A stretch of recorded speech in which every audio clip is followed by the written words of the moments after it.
Welcome to HealthStream Channel, your daily dose of wellness wisdom, ready to transform your health journey and unlock the secrets to a vibrant life. Hit that subscribe button now and join our thriving community of health enthusiasts.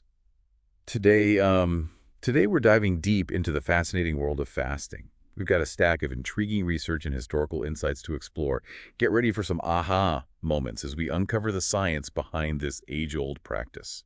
What's fascinating about fasting is that it's been practiced for centuries across diverse cultures and for a multitude of reasons, but the underlying principle remains consistent to tap into the body's innate healing abilities. Okay, that's interesting. So it's not just a modern trend. There's a rich history behind it.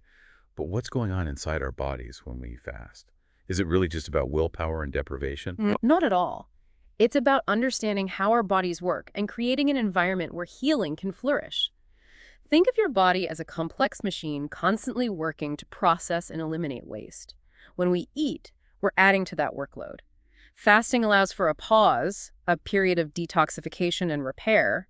It's like giving your body the time and space to focus on essential maintenance. So it's like hitting the reset button, giving our systems a chance to catch up and optimize. But what about energy? Don't we need a constant supply of food for fuel? Absolutely, but the remarkable thing is that our bodies have backup systems. When we fast, we tap into stored reserves like glycogen in the liver and fat tissue. The body cleverly shifts its energy production, breaking down these reserves to keep everything running smoothly. So it's not about running on empty, it's about tapping into a reserve tank we didn't even know we had. That's incredible. But how long can we safely rely on these reserves? Is there a point where it becomes dangerous? That's where understanding the crucial difference between fasting and starvation comes in. Starvation happens when the body's reserves are completely depleted, leading to severe damage. Fasting, on the other hand, is a controlled process that utilizes these reserves safely and effectively. It's like a difference between drawing from a well and completely draining it. Okay, that makes sense. So it's not just about the duration of the fast, but about how we approach it and what's happening within our bodies. Precisely. And just as crucial is the fact that fasting isn't for everyone. Individuals with certain medical conditions should always consult a healthcare professional before attempting any type of fast. So let's say someone is considering fasting for health reasons, and they've gotten the green light from their doctor. What kind of benefits might they experience? Research suggests that fasting can be a powerful tool for addressing a wide range of ailments. It's like creating the ideal conditions for healing to occur. Imagine reducing inflammation, balancing hormones, and promoting cellular regeneration, all by simply allowing your body to focus on its innate healing capabilities. Wow, that's pretty amazing. Sounds like fasting could potentially help with so many things. But I have to ask, are there any risks or downsides? What about those stories we hear about people going too far and ending up in bad shape? That's a valid concern. It's essential to remember that distinction between fasting and starvation. If someone is engaging in a controlled and supervised fast, they're not starving. It's about harnessing the body's natural abilities, not pushing it to a dangerous point. Okay, I'm starting to understand the potential here. Yeah. But honestly, the idea of going without food for an extended period can still feel a bit intimidating. Are there ways to ease into fasting? Absolutely. It's not about jumping into the deep end. There are various types of fasting, some gentler than others. Intermittent fasting, for example, involves cycling between periods of eating and fasting, which can be a more manageable approach. That sounds more approachable. So instead of going a whole day without eating, you might just adjust the timing of your meals. Exactly. And what's remarkable is that even these seemingly small shifts in our habits can have a ripple effect on our well-being. It's about understanding the power of these cycles and how they can influence our bodies. I love that perspective. So it's not about punishment or deprivation. It's about creating a healthy rhythm for our bodies. Precisely. It's about working with your body's natural cycles and supporting its innate abilities. And speaking of rhythms, breaking a fast correctly is just as important as the fast itself. Oh, that's interesting. So there's more to it than simply starting to eat again. Absolutely. Suddenly overloading your system after a period of fasting can be counterproductive. Imagine a car engine that's been idling you. You wouldn't slam on the gas pedal, would you? It's about easing back into eating with foods that are gentle on your digestive system. Okay, I'm starting to get a better grasp of the mechanics and the importance of a gradual approach. But I'm curious about the mental side of things. Does fasting have any impact on our cognitive function? That's a great question, and one that researchers are still exploring, but there's growing evidence to suggest that fasting can actually enhance mental clarity and focus. Really? So instead of feeling foggy and sluggish, Yeah. you might actually feel sharper and more alert. How does that work? It might be due to the shift in how the body produces energy during a fast. Instead of relying solely on glucose from food, the body starts producing ketones, which can be a more efficient fuel source for the brain. It's like switching to a higher octane fuel. Wow, that's fascinating. So Yep. fasting isn't just about physical health, it's about optimizing our mental performance as well. Exactly. And it underscores the interconnectedness of our physical and mental well-being. Well, we've covered a lot of ground in this first part of our deep dive. We've explored the history, the science, and even touched on the personal experience of fasting. But I know we have even more insights to share in part two. Yes, in part two, we'll delve deeper into the historical context of fasting and explore its evolution from ancient practices to modern science. Welcome back to HealthStream channel. It's great to continue our deep dive into fasting, exploring its historical roots and the fascinating ways it can impact our well-being. I'm excited to keep going. We talked a lot about the physical and mental benefits, but I'm curious about the historical side of things. Fasting has been around for centuries, right? What can we learn from those who practiced it in the past? You're absolutely right. Fasting has been woven into the fabric of human history for millennia, often intertwined with spiritual practices, cultural traditions, and even survival strategies. It's not a new fad or a trendy diet. It's something that has been a part of human experience for a very long time. So it wasn't always about weight loss or the latest health trend? Not at all. In many cultures, fasting was viewed as a way to connect with something greater than themselves, to purify the body and mind, or demonstrate self-discipline. Think about ancient practices like Ramadan or Lent. These are traditions that have been passed down for generations and are still practiced today. That's a really interesting perspective. It seems like fasting was viewed as a deeply personal and even sacred practice in many traditions. But what about its role in health and healing? When did that connection emerge? It's difficult to pinpoint an exact moment, but there's evidence of fasting being used for therapeutic purposes in ancient civilizations. We see it in the writings of ancient healers and philosophers who recognized the body's innate ability to heal itself and saw fasting as a way to support those natural processes. So the idea of fasting for health isn't exactly new, but how did this knowledge evolve over time? The understanding of fasting has been passed down and refined through generations of healers and practitioners. Each culture and each era has added its own insights and observations, building upon the wisdom of those who came before. That makes sense. It's like a collective body of knowledge that's been constantly evolving.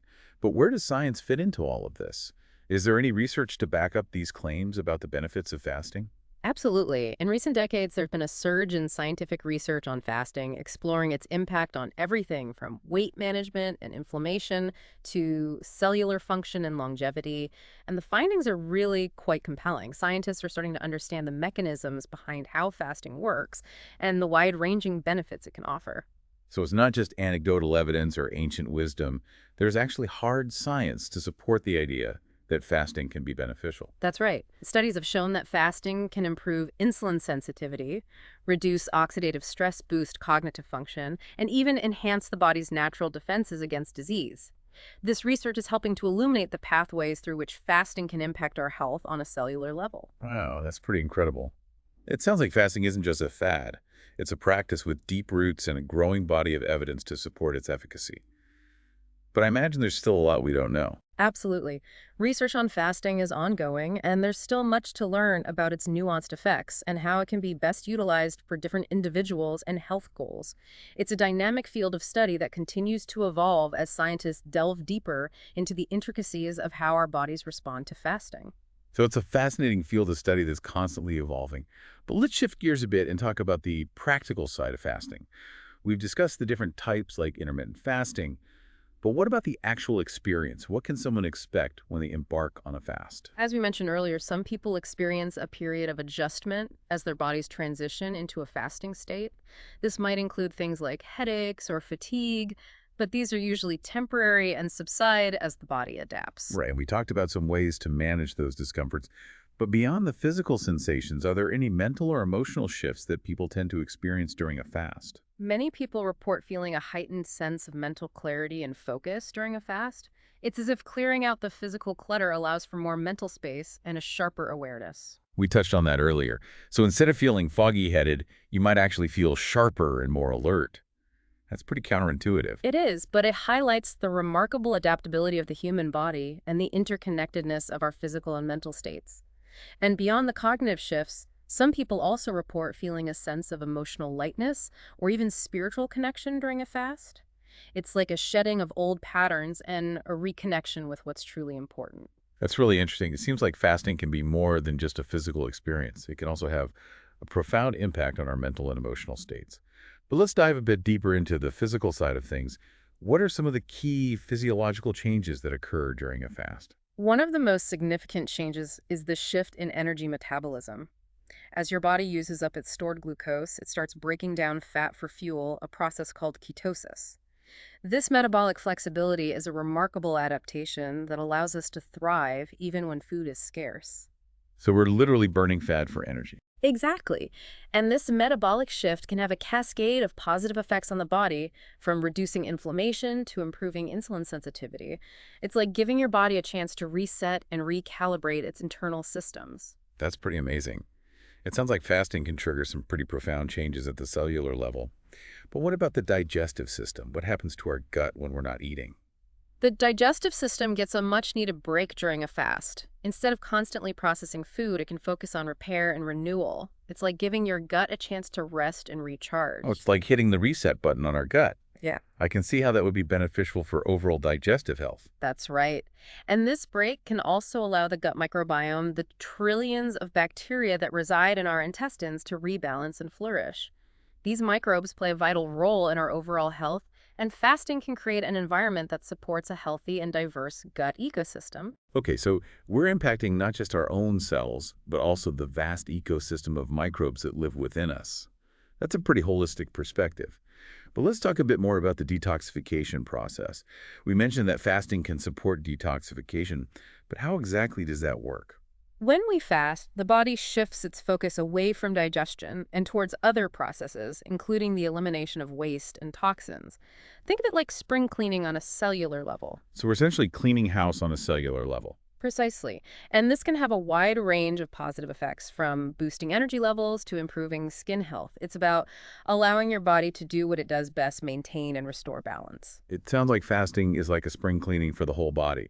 But what about the emotional and mental side of detoxification? Are there any shifts in that realm as well? Some people report feeling lighter and more emotionally balanced during a fast. This could be due to a combination of factors, including the physical detoxification process, the shift in energy production, and the mental clarity that often accompanies fasting. Interesting. So it's not just about physical toxins, but also about clearing out emotional baggage. Exactly. It's like creating space for new perspectives and a renewed sense of well-being. Wow, that's a powerful concept. It seems like fasting can touch on so many different aspects of our being: the physical, the mental, the emotional, even the spiritual. It's truly a holistic practice. It is, and it highlights the interconnectedness of all these different aspects of ourselves. Well, I think we've delved pretty deep into the experience of fasting, both the physiological changes and the potential emotional and mental shifts. Yes, and in part 3, we'll explore the practical applications of fasting, addressing common questions and concerns, and offering guidance for incorporating it safely and effectively into your own life. So be sure to join us next time as we wrap up our deep dive into the fascinating world of fasting. Welcome back to HealthStream Channel. We've been on quite a journey exploring the fascinating world of fasting. We've uncovered its rich history, delved into the science behind its benefits, and even touched on the personal transformations it can spark. Now let's bring it all together and talk about how to actually incorporate fasting into our lives. That's a great place to land. It's one thing to understand the theory, but putting it into practice is where the real magic happens. Exactly. So let's say someone is ready to give fasting a try. What are some key things to keep in mind for a safe and successful experience? Well, first and foremost, it's about approaching fasting with a sense of respect for your body and its wisdom.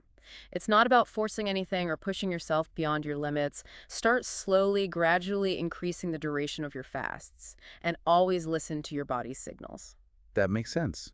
It's about finding a rhythm that feels sustainable and honoring your individual needs. But what about the practicalities? What are some specific tips for navigating the fasting process? Hydration is absolutely crucial. Think of fasting as a deep cleanse, and water is essential for flushing out toxins and keeping everything running smoothly.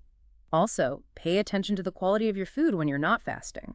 Nourishing your body with whole, unprocessed foods will support your overall health and make the fasting process more comfortable. So it's not just about the time spent fasting, it's about creating a holistic approach to well-being. But what about those hunger pangs? Any advice for dealing with those moments when your stomach is rumbling? Distraction can be your best friend. Engage in activities you enjoy. Get out in nature, lose yourself in a good book, anything that takes your mind off food. And remember, those sensations often come in waves. Ride them out, and you'll likely find they subside. Okay, so distraction and patience are key. And we've talked about the importance of breaking a fast properly. Can you remind us why that's so crucial and what it entails? Imagine your digestive system as a muscle that's been resting. You wouldn't want to suddenly demand a heavy lift, would you? It's the same with breaking a fast. Start with small, easily digestible meals like soups, smoothies, or steamed vegetables. Gradually increase the quantity and complexity of your food as your body adjusts. That's a great analogy. So gentle and gradual is the way to go. Now let's tackle a common concern we hear: muscle loss. Is it true that fasting can lead to muscle wasting? That's a misconception. While it's true that prolonged fasting can lead to some muscle breakdown, it's typically minimal, especially if you're maintaining an active lifestyle. Our bodies are incredibly intelligent and prioritize preserving muscle mass whenever possible. The staying active can help protect against muscle loss during a fast. Absolutely. And remember, even gentle movement like walking or yoga can be beneficial. It's about keeping your body engaged and supporting its natural processes. Okay, so we can put those muscle loss fears to rest. But what about the mental and emotional side of things? We've talked about the positive shifts like increased clarity and focus. But are there any potential challenges to be aware of? For some people, fasting can initially trigger mood swings or irritability. This is often temporary and subsides as the body adapts, but it's important to be mindful of these shifts and practice self-care. Listen to your body and your emotions and adjust your approach as needed. That's great advice. It's about honoring the interconnectedness of our physical, mental, and emotional well-being. Now, let's talk about the long-term sustainability of fasting. Is it something that people can realistically incorporate into their lives for the long haul? Absolutely. Fasting is not a one-size-fits-all approach. It's about finding what works best for you and your lifestyle, whether it's intermittent fasting a few times a week or incorporating longer fasts periodically. The key is to make it a sustainable part of your routine, not a temporary fix. So it's about finding a rhythm that feels supportive and nourishing, both physically and mentally. Exactly. And remember, it's a journey, not a destination. Be patient with yourself, experiment with different approaches, and celebrate the small victories along the way. That's a beautiful way to put it. But what about social situations? Fasting can sometimes feel a bit isolating, especially when you're surrounded by food and drinks. Any tips for navigating those scenarios? Honesty and open communication are key. Let your friends and family know about your fasting routine, and don't be afraid to set boundaries if needed. You don't have to explain or defend your choices, but letting people know in advance can help create understanding and support. Right. It's your journey, and you get to choose how you share it. Now, before we wrap up, I want to touch on something we haven't explicitly addressed: the spiritual aspect of fasting. Throughout history, fasting has been associated with spiritual practices, and even today, many people find a sense of deeper connection through fasting. What are your thoughts on this dimension? Fasting can be a powerful tool for introspection and self-discovery. By stripping away external distractions, it can create space for a deeper connection to ourselves and something greater. It seems like it allows us to tune in to a different frequency, to access a deeper level of awareness. Exactly, and that can be a profoundly transformative experience. Well, I think we've covered a lot of ground in this deep dive. We've explored the history, the science, the personal experiences, and the practical applications of fasting. I hope our listeners feel empowered to explore this ancient practice and discover its potential for themselves. I agree. And remember, the most important thing is to approach fasting with curiosity, respect for your body, and a willingness to listen to its wisdom. And that brings us to the end of our deep dive into the fascinating world of fasting. Thanks for joining us on HealthStream Channel. Remember, knowledge is power, but applying that knowledge is where the real transformation begins. Don't forget to hit that subscribe button to stay tuned for more incredible health insights. Until next time, stay curious, keep learning, and trust your body's innate ability to heal.